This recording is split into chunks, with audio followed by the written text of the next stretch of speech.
ಪುತ್ತೂರಿನ ದರ್ಬೆಯಲ್ಲಿರುವ Saint Philomena English medium ಸ್ಕೂಲ್ನಲ್ಲಿ August 24ರಂದು ನಡೆದ ಪ್ಲೇ ವಿತ್ ಮೆಷಿನ್ ಹಾಗೂ ಮನಿ ಸೇವಿಂಗ್ ಪ್ಲಾನ್ ಎನ್ನುವ ಒಂದು ಕಾರ್ಯಕ್ರಮಕ್ಕೆ ನನ್ನನ್ನು ಗೆಸ್ಟ್ ಆಗಿ ಕರೆದಿದ್ದರು. ಆ ಕಾರ್ಯಕ್ರಮದ ಕೆಲವು ಕ್ಲಿಪ್ಸ್ ಅನ್ನು ನೋಡುವ.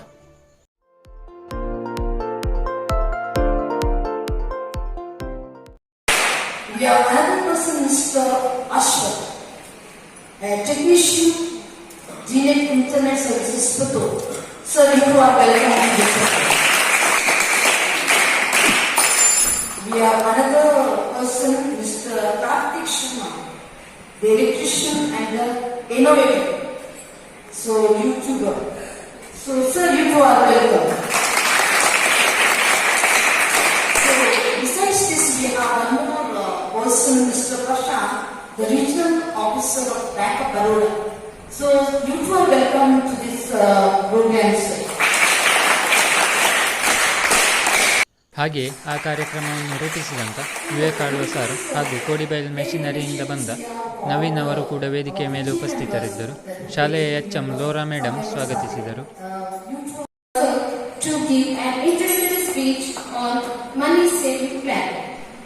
ಮೊದಲಿಗೆ ಕಾರ್ಯಕ್ರಮ ಸಂಯೋಜನೆಗೈದ ವಿವೇಕ್ ಸರ್ ಅವರು ಮಾಡಿದ ಭಾಷಣದ ಕೆಲವು ತುಣುಕುಗಳನ್ನು ನೋಡುವ. ವೇದಿಕೆಯಲ್ಲಿ ಉಪಸ್ಥಿತರಿರುವಂತಹ ಎಲ್ಲ ಮುಖ್ಯ ಅತಿಥಿಗಳೇ, ಇವತ್ತಿನ ಈ ಕಾರ್ಯಕ್ರಮ ಒಂದು ವಿಶೇಷ ಕಾರ್ಯಕ್ರಮ ಅಂತ ನಾವು ಹೇಳ್ಬೋದು. ಯಾಕಂತ ಹೇಳಿದ್ರೆ ನಮಗೆ ಈ ಸವಲತ್ತುಗಳನ್ನು ಒದಗಿಸಿಕೊಟ್ಟಂತಹ, ನಾವು ಅವರನ್ನು ಗುರುತಿಸಬೇಕಾಗ್ತದೆ. ಇವತ್ತು ಸವಲತ್ತುಗಳನ್ನು ಒದಗಿಸಿಕೊಟ್ಟಂತಹ ವಿಶೇಷವಾಗಿ ಮಿಸ್ಟರ್ ನವೀನ್ ಫ್ರಮ್ ಕೋಡಿಬೈ ಅವರು ನಮಗೆ ವಿಶೇಷಗಳನ್ನು ಕೊಟ್ಟಿದ್ದಾರೆ. ಅವರಿಗೆ ಅದೇ ರೀತಿ ಅಶ್ವಥ್ ಇಂಡಿಯನ್ ಇಂಟರ್ನೆಟ್ ಸರ್ವಿಸಸ್ ಅವರು ಕೂಡ ನಮಗೆ ಇಂಟರ್ನೆಟ್ ಕೇಬಲ್ಗಳನ್ನು ಜಾಯಿನ್ ಮಾಡುವಂತಹ ಮಿಷನ್ಗಳನ್ನು ಕೊಟ್ಟಿದ್ದಾರೆ. ಅವರನ್ನು ಕೂಡ ನಾವು ಗುರುತಿಸುತ್ತಾ ಆರಾಧ ಕಾರ್ತಿಕ್ ಶರ್ಮಾ ಅವರು ಕೂಡ ನಮ್ಮ ವೇದಿಕೆಯಲ್ಲಿದ್ದಾರೆ. ಇನೋವೇಟರ್ ಅವರು ಒಂದು ಹೊಸ ಅನ್ವೇಷಣೆ ಎಲೆಕ್ಟ್ರಿಷಿಯನ್ ಎಜುಕೇಶನ್ ಅನ್ನು ಮಾಡಿದ್ರು ಕೂಡ ಹಲವಾರು ಸಂಶೋಧನೆಗಳನ್ನು ಮಾಡಿದ್ದಾರೆ ಅವರು. ಅವರನ್ನು ಕೂಡ ಗುರುತಿಸ್ತಾ ಅದೇ ರೀತಿ Prashant regional officer of bank of Baroda. ನಿನ್ನೆ ನಾವು ಬ್ಯಾಂಕಿಗೆ ಹೋದಾಗ ನಮ್ಮ ಸೇವಿಂಗ್ ಮನಿಯ ಬಗ್ಗೆ ಮಾತಾಡ್ತಾ ಇರುವಾಗ ಅಲ್ಲಿ ಮ್ಯಾನೇಜರ್ ಬಂದು ಹೇಳಿದ್ರು, ವಿಷಯ ಏನಂತ ಹೇಳಿದ್ರೆ ಒಂದು ಒಳ್ಳೆ ಕಾನ್ಸೆಪ್ಟ್ ಅನ್ನು ಮಾಡ್ತಾ ಇದ್ದೀವಿ, ಮಕ್ಕಳಿಗೆ ಸೇವಿಂಗ್ ಬ್ಯಾಂಕ್ ಬಗ್ಗೆ ಮಾಹಿತಿಗಳನ್ನು ಕೊಡುವಂಥದ್ದು. ಇದರ ಬಗ್ಗೆ ನಾವು ನಿಮ್ಮ ಜೊತೆ ಸೇರುವುದು ಅಂತ ಹೇಳೋದು ಬಹಳ ಸಂತೋಷ ಆಯಿತು. ಸೊ ವೇದಿಕೆಯಲ್ಲಿರುವ ವಿಶೇಷ ಎಲ್ಲ ಗಣ್ಯರೇ, ಅದೇ ರೀತಿ ನಮ್ಮ ಮುಖ್ಯೋಪಾಧ್ಯಾಯಿನಿಯ ಲೋರಾ ಭಾಯ್ ಅವರೇ, ಅದೇ ರೀತಿ ಎಲ್ಲ ಅಧ್ಯಾಪಕ ವೃಂದದವರೇ, ಪೋಷಕ ವೃಂದದವರೇ, ಅದೇ ರೀತಿ ನಮ್ಮ ವಿದ್ಯಾರ್ಥಿ ಮಿತ್ರರು. ನಮ್ಮ ಇವತ್ತಿನ ಕಾರ್ಯಕ್ರಮದ ವಿಶೇಷತೆ ಏನಂತ ಹೇಳಿದ್ರೆ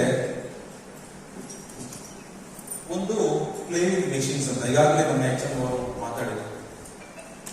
ಪ್ರತಿ ವಿದ್ಯಾರ್ಥಿಗಳು ಈಗ ಯಾವ ಜನರೇಷನ್ ಅಲ್ಲಿ ಇದ್ದಾರೆ ಅಂತ ಹೇಳಿದ್ರೆ ಎಐ ಜನರೇಷನ್ ಅಲ್ಲಿ ಇದ್ದಾರೆ.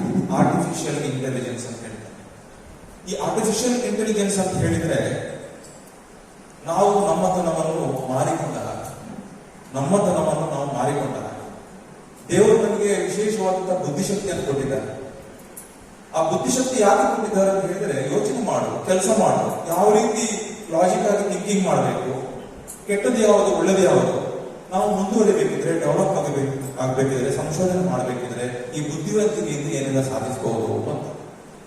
ಈಗಿನ ಜನರೇಷನ್ ಎಲ್ಲಿವರೆಗೆ ಹೋಗ್ತಾ ಇದೆ ಅಂತ ಹೇಳಿದ್ರೆ ಎಐ ಜನರೇಷನ್ಗೆ ಹೋಗ್ತಾ, ಯಾವ ಬುದ್ಧಿಮತ್ತೆಯೂ ಬೇಡ. ನೀವು ಮೊಬೈಲ್ ಅನ್ನು ಹಿಡ್ಕೊಂಡು ಜಸ್ಟ್ ಯಾವುದೋ ಒಂದು ಪ್ರಶ್ನೆ ಕೇಳಿದ್ರೆ ಸಾಕು, ಅದು ಅದ್ಭುತವಾದಂತಹ ಆನ್ಸರ್ ಅನ್ನು ಕೊಟ್ಟು ಬಿಡ್ತದೆ ಎಲ್ಲವೂ. ಅದನ್ನ ಇಟ್ಕೊಂಡು ನಾವು ಕೆಲಸ ಮಾಡಿದ್ರೆ ಹಾಗಾದ್ರೆ ನಮ್ಮ ಬ್ರೈನಿಗೆ ಕೆಲಸ ಇರ್ಬೇಕಿಲ್ವಾ? ಖಂಡಿತ ಕೆಲಸ ಕಡಿಮೆ ಆಗ್ತಾ ಇದೆ. ಒಂದು ವಿಷಯ ನೆನಪಿಟ್ಕೊಳ್ಳಿ ವಿದ್ಯಾರ್ಥಿಗಳು, ಲಾಸ್ಟ್ ಟೈಮ್ ನಾವು ಒಂದು ಕಾರ್ಯಕ್ರಮ ಇಲ್ಲಿ ಮಾಡಿದ್ದೇವೆ, ಭತ್ತ ಬೆಳೆಯುವಂಥದ್ದು ಹೇಗೆ ಅಂತ. ಯಾಕೆ ಮಾಡಿದ್ವಿ ಅಂತ ಹೇಳಿದ್ರೆ ಬರೀ ನೀವು ಆಂಡ್ರಾಯ್ಡ್ ನ ಬ್ಲೂ ಸ್ಕ್ರೀನ್ ಅನ್ನ ನೋಡ್ತಾ ಅನ್ನ ಕೊಡುವುದು ಹಸಿವಾಗುವುದು ಅಂತ ಕೇಳಿದ್ರೆ ಅದು ಕೊಡಲಿಕ್ಕೆ ಸಾಧ್ಯ ಇದೆಯಾ?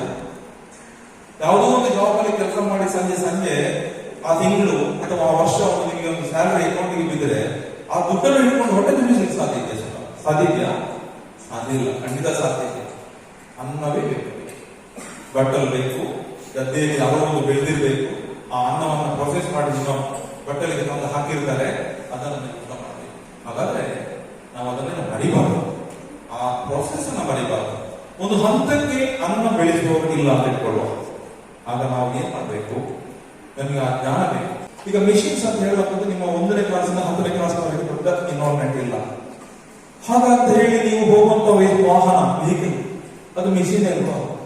ನೀವು ನಿಮ್ಮ ತಂದೆ ತಾಯಿ ಕರ್ಕೊಂಡು ಬರುವಂತಹ ಮಾಪೆಟ್ ಇರ್ಬೋದು, ಬೈಕ್ ಇರ್ಬೋದು, ಸ್ಕೂಟರ್ ಇರ್ಬೋದು, ನೀವು ಹೋಗಿರುವಂತಹ ರಿಕ್ಷಾ ಇರ್ಬೋದು, ಕಾರ್ ಇರ್ಬೋದು, ಎಲ್ಲವೂ ಕೂಡ ಮಿಷಿನ್. ನಿಮ್ಮ ತೋಟದಲ್ಲಿ ಇರುವಂತಹ ಏನೋ ಒಂದು ವೀಡ್ ಅಥವಾ ಒಂದು ಕಳೆ ಇದೆ, ಅದನ್ನು ತೆಗಿಬೇಕಾದ್ರೆ ಮಿಷಿನ್ ಬೇಕು. ನಮಗೆ ಅದರ ಬಗ್ಗೆ ಒಂದು ಸ್ವಲ್ಪ 1% ಆದ್ರೂ ನಾಲೆಜ್ ಇರೋದಿದ್ರೆ, ಅಥವಾ ಅದರ ಏನು ಹೇಗೆ ಕೆಲಸ ಮಾಡ್ತಂತ ಹೇಳುವಂಥದ್ದು ತಿಳ್ಕೊಳ್ಳಲಿಕ್ಕೆ ಆಸಕ್ತಿ ಇಲ್ಲದಿದ್ರೆ ಎಲ್ಲವನ್ನೂ ಡಿಪೆಂಡ್ ಮಾಡಿದ್ರೆ ಹೇಗೆ. ಅದಕ್ಕೋಸ್ಕರ ನೀವು ಬರೀ ಮೆಷಿನ್ ಅನ್ನು ಆಂಡ್ರಾಯ್ಡ್ ಫೋನ್ ಅಲ್ಲಿ ನೋಡೋದು ಮಾತ್ರ ಅಲ್ಲ, ಪ್ರಾಕ್ಟಿಕಲ್ ಆಗಿ ನೀವು ಅದನ್ನು ಫೀಲ್ ಮಾಡಿ ಏನು ಅದರಲ್ಲಿ ಕ್ಯೂರಿಯಾಸಿಟಿ ಇರ್ತದೆ. ಇನ್ನೇ ಮಕ್ಕಳು ಕೆಲವರು ಮನೆಯಲ್ಲಿ ಹೋಗಿ ಸ್ಪ್ಯಾನರ್ ಅದನ್ನು ಇದನ್ನೆಲ್ಲ ಕಲೆಕ್ಟ್ ಮಾಡುವಂತ ಸೀನ್ ನೋಡಿದ್ರೆ ಎಲ್ಲರ ಕೈಯಲ್ಲಿ ಸ್ಪ್ಯಾನರ್ ಇದೆ. ನಾವು ಎಕ್ಸ್ಪೆಕ್ಟ್ ಮಾಡಲಿಕ್ಕೆ ಜಾಸ್ತಿ ಇದೆ ಸ್ಪ್ಯಾನರ್. 100 ಮಿಷನ್ ಇದ್ರೂ ಕೂಡ 1 ನಿಮಿಷದಲ್ಲಿ ಬಿಚ್ಚಿಸಿ ಆಗ್ತಾರೆ. ಸಿಕ್ಕಿಸೋ ವಿಷಯ ಗೊತ್ತಿರ್ಬೇಕು ನನಗೆ, ಮತ್ತೆ ರಿಸರ್ಚ್ ಮಾಡ್ತಾರೆ ಅಂತ ಗೊತ್ತಿಲ್ಲ. ಅಂತ ಬಿಚ್ಚಿಸಿ ಅಂತ ಗ್ಯಾರಂಟಿ ಆಗ್ತದೆ. ನಿಮ್ಮ ಮುಖದಲ್ಲಿರುವಂತಹ ಇಂಟ್ರೆಸ್ಟ್ ನೋಡೋ ಗೊತ್ತಾಗ್ತದೆ. ಫಾರ್ ಎಕ್ಸಾಂಪಲ್ ಇದರಲ್ಲಿ ಎಷ್ಟೋ ದೊಡ್ಡ ವಿಶ್ವೇಶ್ವರಯ್ಯ ಆಗುವಂತವ್ರು ಇರ್ಬೋದು, ಬಹಳಷ್ಟು ದೊಡ್ಡ ಇಂಜಿನಿಯರ್ ಆಗಿರುವಂತವರು, ಅಬ್ದುಲ್ ಕಲಾಂ ಆಗುವಂತವ್ರು ಇರ್ಬೋದು, ಕ್ಷಿಪಣಿ ಮಹಾತ್ಮ ಬಹಳ ದೊಡ್ಡ ಒಂದು ಸೈಂಟಿಸ್ಟ್ ಗಳು ಆಗಿರುವಂತವ್ರು ಆಗಿರ್ಬೋದು. ಅವರಿಗೆ ಒಂದು ಸಣ್ಣ ಟೇಸ್ಟ್ ಕೊಡ್ಬೋದು. ಇದು ನಮ್ಮ main concept. Work play with machine, ಒಂದು ಟೈಟಲ್ ಕೊಟ್ಟಿದ್ದಾರೆ, ಪ್ಲೇ ವಿತ್ ಮಿಷಿನ್ಸ್ ಅಂತ. ನಿಮ್ಮ ಪ್ರಾಯದಲ್ಲಿ ಇದನ್ನ ಟೆಕ್ನಿಷಿಯನ್, ಟೆಕ್ನಾಲಜಿಸ್ಟ್ ಅಥವಾ ಇನ್ನೋವೇಷನ್ ಅದು ಮಾಡ್ಬೇಕಂತ ಹೇಳ್ತಾ ಇದ್ದಾರೆ. ನಿಮಗೆ ಆ ಹಂತಕ್ಕೆ ಬರಬೇಕಿದ್ರೆ ಇದು ಬೇಸಿಕ್ ಸ್ಟೆಪ್ ಇದೆ. ಆ ಹಂತಕ್ಕೆ ನೀವು ದೊಡ್ಡ ಇನೋವೇಟಿವ್ ಕೂತಿದ್ದಾರೆ, ಬಹಳ ಸಂತೋಷ ನನಗೆ ಅವರನ್ನು ಕರ್ಕೊಂಡು ನಾವು ಸ್ಟೇಜ್ ಅಲ್ಲಿ ಕೂತ್ಕೊಳಿಸುವಂತ ನಮಗೆ ಬಹಳ ಸಂತೋಷ. ಕಾರ್ತಿಕ್ ಅಂತ ನಾನು ಅವರ ಯೂಟ್ಯೂಬ್ ಅನ್ನು ನೋಡ್ತಾ ಇರ್ತೇನೆ, K4 Tech ಅಂತ ಅವರ ಯೂಟ್ಯೂಬ್ ನೋಡಿ, ನೀವು ಯೂಟ್ಯೂಬರ್ ಆಗ್ಬೋದು, ಅವರ ಇನ್ಸ್ಪಿರೇಷನ್. ಅಲ್ಲಿ ಒಂದು ಸಣ್ಣ ಒಂದು ಮಿಷನ್ ಇಟ್ಟಿದ್ದಾರೆ. ಕೇಳಿದ್ರು, ನಾನು ಎಂತ ಕೇಳಿದೆ, ಅವ್ರು ಹೇಳಿದ್ರು ಇತ್ತೀಚಿನ ಹೊಸ ಕಾರುಗಳಲ್ಲಿ ಮೊಬೈಲ್ ಅನ್ನ ಚಾರ್ಜ್ ಮಾಡಬೇಕಿದ್ರೆ ಕೇಬಲ್ ಅನ್ನು ಕನೆಕ್ಟ್ ಮಾಡಬೇಕಂತ. ಜಸ್ಟ್ ಅದು ಇಟ್ಟು ಬಿಟ್ಟು ಸಾಕು, ವಿದೌಟ್ ಕೇಬಲ್ ಲೆಸ್ ಅದು ಚಾರ್ಜ್ ಆಗ್ತಾ ಇರುತ್ತೆ. ಅದನ್ನ ಅವರು ಮಾಡಿ ಇಟ್ಕೊಂಡಿದ್ದಾರೆ, ತೋರಿಸಿದ್ದಾರೆ. ಬಹುಶಃ ಮಕ್ಕಳಿಗೆ ಪ್ರೋತ್ಸಾಹ ಕೊಡುವಂಥ ಅನೇಕ ವಿಷಯವನ್ನು ಅವರು ಹೇಳಿದರು. ಹಾಗೆಯೇ ಸಣ್ಣ ವಯಸ್ಸಿನಿಂದ ಹಣ ಸೇವ್ ಮಾಡಿದರೆ ಅದನ್ನು ಮುಂದೆ ಯಾವ ರೀತಿಯಾಗಿ ಒಳ್ಳೆಯ ರೀತಿಯಲ್ಲಿ ಬಳಸ್ಬೋದು ಅಂತ ಹೇಳಿದರು. ಮುಂದೆ ಬ್ಯಾಂಕ್ ಆಫ್ ಬರೋಡಾದ ರೀಜನಲ್ ಆಫೀಸರ್ ಪ್ರಶಾಂತ್ ಅವರು ಹೇಗೆ ಮಕ್ಕಳಿಗೆ ಝೀರೋ ಬ್ಯಾಲೆನ್ಸ್ ಅಕೌಂಟನ್ನು ಓಪನ್ ಮಾಡ್ಬೋದು, ಹಾಗೆಯೇ ಸೇವ್ ಮಾಡಿದ ಹಣವನ್ನು ಹೇಗೆ ಮುಂದೆ ಉಪಯೋಗಿಸ್ಬೋದು ಅಂತ ತಿಳಿಸಿದರು.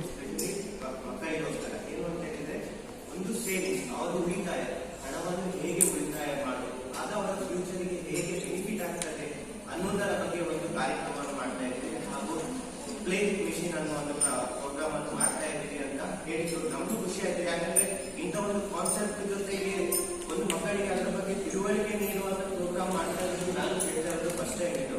ಸೊ ಈ ಪ್ರೋಗ್ರಾಮಿನ ಎಲ್ಲಾ ಬೆನಿಫಿಟ್ಸ್ ಅನ್ನು ಅಡ್ವಾಂಟೇಜಸ್ ಅನ್ನು ಮಕ್ಕಳು ತಗೊಳ್ಳಿ, ಮತ್ತೆ ನಿಮ್ಮ ಫ್ಯೂಚರಿಗೆ ಏನ್ ಕಾನ್ಸೆಪ್ಟ್ ಹೇಳಿದ್ದಾರೆ, save money, money will save you future ಅಂತ ಏನ್ ಹೇಳ್ತಾ ಇದ್ದಾರೆ, ಡೆಫಿನೆಟ್ ಆಗಿ ಅದು ಹಾಗೆ ಆಗ್ತದೆ. ಯಾಕಂದ್ರೆ ಹಣ ಅನ್ನೋದು ನಮ್ಮ ಮುಂದಿನ ಭವಿಷ್ಯ ಹೇಗೆ ನೆರವಾಗ್ತದೆ, ಅದರ ಬೆನಿಫಿಟ್ಸ್ ಹೇಗೆಲ್ಲ ಇರ್ತದೆ ಅನ್ನೋದ್ರ ಬಗ್ಗೆ ಸರ್ ಇನ್ನೊಂದ್ಸಲ ಹೇಳ್ತಾರೆ ಅದರ ಫುಲ್ ಫೀಚರ್ಸ್. ಈಗ ಫಸ್ಟ್ ನೀವೊಂದು ಬಲ್ಬ್ ನೋಡಿ ಅಂತೀರ, ಅಂದ್ರೆ ಇನ್ಕ್ಯಾಂಡೆಸೆಂಟ್ ಅಂತ ಹೇಳ್ತಾರೆ. ಅಂದ್ರೆ ಒಳಗೆ ಒಂದು ಟಂಗ್ಸ್ಟನ್ ಫಿಲಮೆಂಟ್ ಇದೆ, ಅದು ಇವಾಗ ಎಲ್ಲೋ ಕಲರ್ ಲೈಟ್ ಬರುತ್ತೆ. ಅಂದ್ರೆ ಅದನ್ನು ಕಂಡುಹಿಡಿದವರು ಯಾರು ಗೊತ್ತಿಲ್ಲ. ಅವರು ಅದನ್ನು ಕಂಡುಹಿಡಿಬೇಕಿದೆ, ಹಗಲು ಕಷ್ಟಪಟ್ಟು. ಅಂದ್ರೆ ಅದು ತುಂಬಾ ಸಲ ಫೇಲ್ ಆಯ್ತು, ಫೇಲ್ ಆದ್ರೂ ಟೆನ್ಷನ್ ಮಾಡಿಕೊಳ್ಳದೆ ಹಾಗೆ ಅದನ್ನು ಕಂಟಿನ್ಯೂ ಮಾಡ್ತಾ 1879ರಲ್ಲಿ ಆ ಬಲ್ಬನ್ನು ಫಸ್ಟಿಗೆ ಕಂಡುಹಿಡಿದ್ರು. ಆಗ ಆ ಕಂಡುಹಿಡಿದ ಬಲ್ಬ್ ಇದು ಕಾರ್ಬನ್ ಫಿಲಮೆಂಟ್ ಯೂಸ್ ಮಾಡಿಕೊಂಡು ಕಂಡುಹಿಡಿದ್ರು. ಫಿಲಮೆಂಟ್ ಅಂದ್ರೆ ನಾನು ಹೇಳಿದೆ ಇವಾಗ ಒಂದು ಎಲ್ಲೋ ಕಲರಲ್ಲಿ ಲೈಟ್ ಬರುತ್ತೆ, ಇದನ್ನು ಕಾರ್ಬನ್ ಯೂಸ್ ಮಾಡಿಕೊಂಡು ಕಂಡುಹಿಡಿದ್ರು. ಆದ್ರೆ ಆ ಕಾರ್ಬನ್ ಯೂಸ್ ಮಾಡಿಕೊಂಡು ಕಂಡುಹಿಡಿದ ಬಲ್ಬ್ ಲೈಫ್ ಟೈಮ್ ಕಮ್ಮಿ ಇತ್ತು. ಹಾಗೆ ಮುಂದೆ ಅವರು ಕಂಡುಹಿಡಿದ ಬಲ್ಬಲ್ಲಿ ಯಾವುದೆಲ್ಲ ತೊಂದರೆ ಇತ್ತು ಅದನ್ನು ಯಾವ ರೀತಿಯಾಗಿ ಇನೋವೇಟ್ ಮಾಡಿ ಚೇಂಜ್ ಮಾಡಿದರು. ಹಾಗೆ ಅಲ್ಲಿಂದ ಇಲ್ಲಿ ತನಕ ಅಂದರೆ ಇನ್ಕ್ಯಾಂಡೆಸೆಂಟ್ ಲ್ಯಾಂಪಿಂದ LED ಬಲ್ಬ್ ತನಕ ಆದ ಬದಲಾವಣೆಯನ್ನು ತಿಳಿಸಿದನು. ನಾನು ಈಗ ITI ಮಾಡಿ ಡಿಪ್ಲೊಮಾ ಮಾಡಿ ಎಲೆಕ್ಟ್ರಿಕಲ್ ಮಾಡಿದ್ದು ಆ ಫೀಲ್ಡಲ್ಲಿ ಈಗ ನನ್ನ ಎಕ್ಸ್ಪೀರಿಯನ್ಸ್ ಹೇಳಬೇಕಿದೆ. ಒಂದು ನಾನೀಗ ITI ಆಗಿ 1 ವರ್ಷ ಈಗ ಬಾಷ್ ಆಟೋಮೇಟಿವ್ ಕಂಪನಿಯಲ್ಲಿ ಇತ್ತು. ಈಗ ಅಲ್ಲಿ ಎಷ್ಟು ಆಟೋಮೇಷನ್ ಟೆಕ್ನಾಲಜಿ ಇತ್ತು ಅಂದರೆ ಈಗ ಒಂದೊಂದು ಈಗ ರೆಸಿಸ್ಟರ್ ಅಂತೆಲ್ಲ ಕಾಂಪೋನೆಂಟ್ಸ್ ಇರ್ತದೆ ಎಲೆಕ್ಟ್ರಾನಿಕ್ಸ್ ಅಂತ ಕಾಂಪೋನೆಂಟ್ಸ್ ಅನ್ನು ಒಂದೊಂದು ಮಿಷನ್ ಹೇಗೆ ಇದು ನಾವು ಕೈಯಲ್ಲಿ ಹಿಡಿದು ಇದನ್ನು ಸೋಲ್ಡರ್ ಮಾಡಬೇಕಿದ್ರೆ ಟೈಮ್ ಎಷ್ಟು ತಗೊಳ್ತದೆ ಅದೇ ಮಿಷನ್ ಆಗಿರುತ್ತೆ. ಒಂದು ಈಗ ಒಂದು ನಿಮಿಷದಲ್ಲಿ ಒಂದು ಕೋಡ್ ಕಂಪ್ಲೀಟ್ ಮಾಡಿ ಕೊಡ್ತದೆ. ಹಾಗೆ ನಾನು ವರ್ಕ್ ಮಾಡಿದ ಬಾಷ್ ಕಂಪನಿಯಲ್ಲಿನ ಮೆಷಿನರಿ ಬಗ್ಗೆ ತಿಳಿಸಿದೆನು. ಅಂದರೆ ಆಟೋಮೇಷನ್ ಟೆಕ್ನಾಲಜಿಯಿಂದ ಎಷ್ಟು ಹಣ ಉಳಿತಾಯ ಆಗುತ್ತದೆ ಹಾಗೆಯೇ ಎಷ್ಟು ಪ್ರಯೋಜನ ಇದೆ ಅಂತ ತಿಳಿಸಿದೆನು. ಈ ವಿಡಿಯೋದಲ್ಲಿ ಕೆಲವು ವಿಷಯ ಮಾತ್ರ ತೋರಿಸಿದ್ದು, ಹಾಗೆಯೇ ಇನ್ನು ನಾನು ಮಾಡಿದ ಕೆಲವು ಪ್ರಾಜೆಕ್ಟ್ಗಳ ಬಗ್ಗೆ ಸ್ವಲ್ಪ ತಿಳಿಸಿದೆನು. ವಿಡಿಯೋ ತುಂಬ ಲೆಂತ್ ಆಗ್ತದೆ ಅಂತ 2 ಪಾರ್ಟ್ ಆಗಿ ಮಾಡಿದ್ದೇನೆ.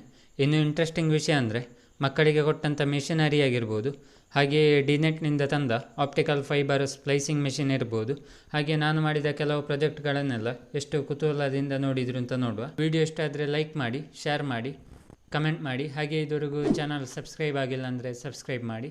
Thanks for watching.